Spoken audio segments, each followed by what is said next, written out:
Juba, sending shockwaves through the region. Why now? And what does it mean for South Sudan's future?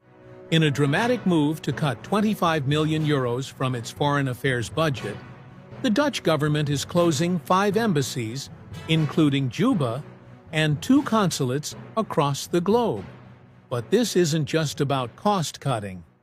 In a letter to Parliament, Dutch Foreign Minister Casper Veldkamp cited rising global instability, shifting power dynamics, and high security risks, especially in cities like Juba and Tripoli. This is no ordinary budget cut. It comes just weeks after Germany and Norway temporarily closed their embassies in South Sudan, raising a chilling question: is the world slowly turning its back on South Sudan? International politics expert Dr. Abraham Kual Nguyen calls it a wake-up call. He urges the South Sudanese government to act swiftly, rebuild trust, strengthen diplomacy, and prevent further international disengagement. I would like to reiterate that, in fact, if this news that is coming about the closure of the Embassy of Netherlands in South Sudan is really true, this is something that the government should take as a concern, because I am not sure about the rationale or the reason for the closure of the embassy, but this is an indication of diplomatic turmoils which could send a very different signal to the other embassies and missions within the Republic of South Sudan. And this is an alarm raising which should show other partners or other missions or embassies as well as consulate within the Republic of South Sudan that something is not working well. And because something is not working well, the other governments and embassies will follow suit soon. Therefore, I would like to recommend to the government of South Sudan to look into the case of Netherlands embassy closing.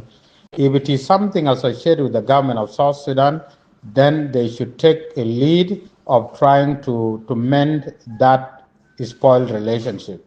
If it is something within the Netherlands government, then the government of South Sudan should appreciate the diplomatic relations with the Netherlands and look forward for future working together by even saying Netherlands will continue to cooperate between the government of Netherlands and the government of the Republic of South Sudan.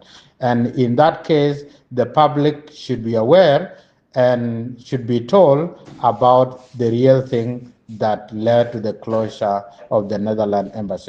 Since 2011, the Netherlands has stood as a key ally in peace building and development. Now, with its sudden exit, fears are growing that a diplomatic vacuum could deepen South Sudan's instability at a time of fragile peace. Is South Sudan being left behind? And who will step in to fill the gap? Meanwhile, a glimmer of continuity. The United States Embassy in Juba remains open. Despite heavy staff reductions, U.S. Ambassador Michael J. Adler has confirmed their mission is still active, even as a leaked State Department document reveals that South Sudan is among nearly 30 nations under review for future embassy closures. Ambassador Adler stressed that no final decision has been made and reaffirmed America's commitment to peace, urging South Sudan's leaders to honor their promises and keep dialogue alive. This comes at a time of growing global diplomatic shakeups, with the fate of many embassies hanging in the balance. That's all for now.